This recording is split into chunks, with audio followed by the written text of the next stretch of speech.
Welcome to The Explainer. Today, we are diving headfirst into some really fascinating experiments that, well, they essentially reprogrammed a music AI, but not to break it. No, the goal was to teach it how to create something beautifully strange. Okay, so check this out. A generative AI came up with that lyric. Now, I know it sounds like complete nonsense, right? But it was paired with this piece of music that felt, well, it felt unfinished, kind of haunted, and weirdly deeply human. It's a perfect example of what can happen when a machine gets confused in just the right way. And that, right there, that's the big question we're going to unravel today. How is it that by intentionally confusing an AI, by feeding it all this conflicting information, you can actually unlock a totally new, really unexpected kind of creativity?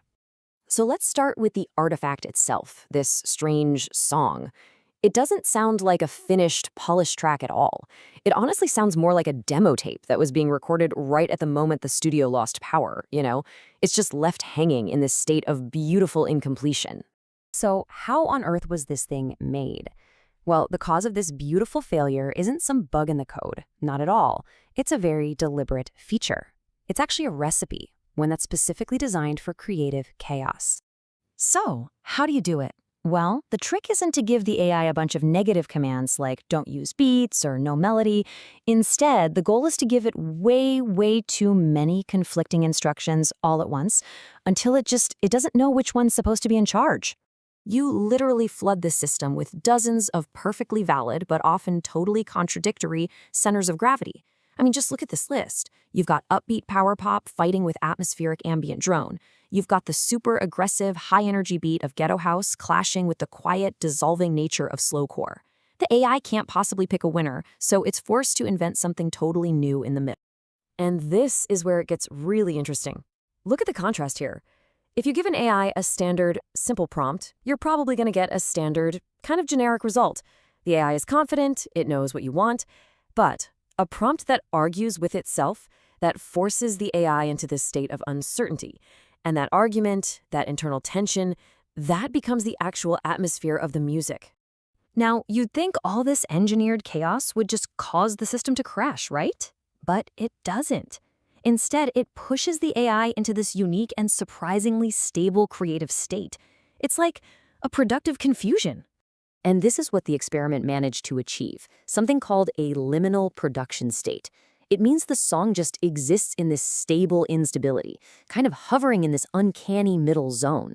It's not a demo, but it's not finished either. It feels like it is perpetually on the verge of becoming something, but it just never quite arrives. This quote just nails it. You are literally programming hesitation into the machine.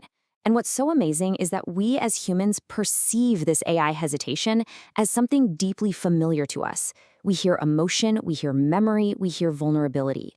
It's what makes the music feel so alive and strangely personal.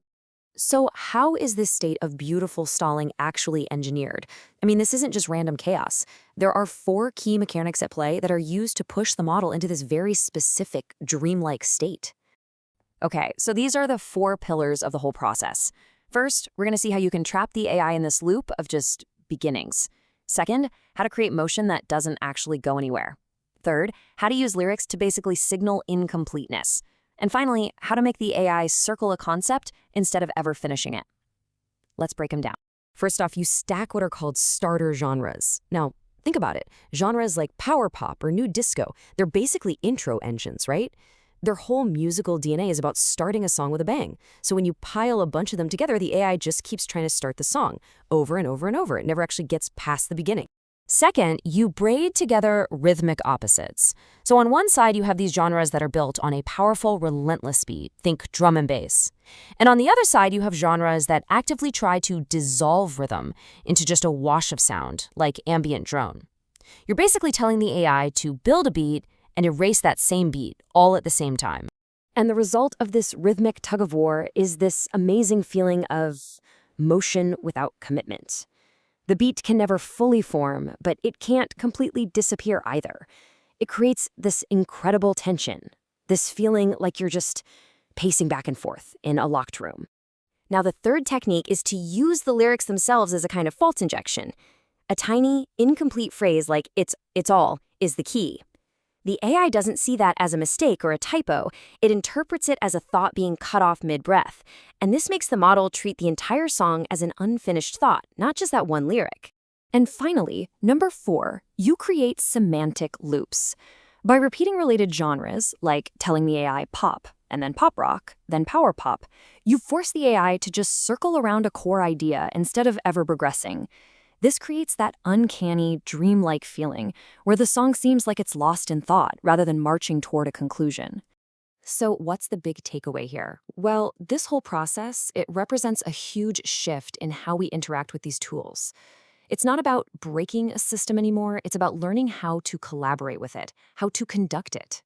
Now, for this to work, you still need a few key constraints, but think of them less like hard rules and more like dials that you can turn. First, vocals. They act as an anchor, grounding all that chaos in a familiar human timescale. Second, pop keywords. They provide scaffolding just to make sure there's still a hint of melody and accessibility in there. And finally, you need that not too out boundary. This creates tension by pushing against a limit, instead of just letting it all dissolve into pure noise. And when you combine all of this, you get the sweet spot. You hit the AI's optimal creative state. It's grounded enough to be coherent, it's uncertain enough to be interesting, and it's completely unconcerned with a final outcome, which frees it from trying to write a hit song. This is what allows the AI to behave like a true collaborator, instead of just a jukebox you put a coin into. Ultimately, you're not just commanding an AI with a prompt anymore. You're biasing the system. You're gently nudging probabilities and fine-tuning the chaos until it starts to speak in a voice that feels half familiar, half uncertain, and completely new. What we're really discovering here is that the most interesting, most human-sounding results, they often happen right at the boundary of a machine's understanding. This isn't about breaking the machine at all. It's about teaching it how to stall, how to fail, in the most beautiful way possible. And that leaves us with a pretty powerful question, doesn't it? This is a whole new way to think about creativity in the age of AI. I mean, if we can teach a machine the art of hesitation, what other beautiful imperfections, what other human flaws, like doubt or maybe nostalgia, what can we engineer into our next generation of creative tools?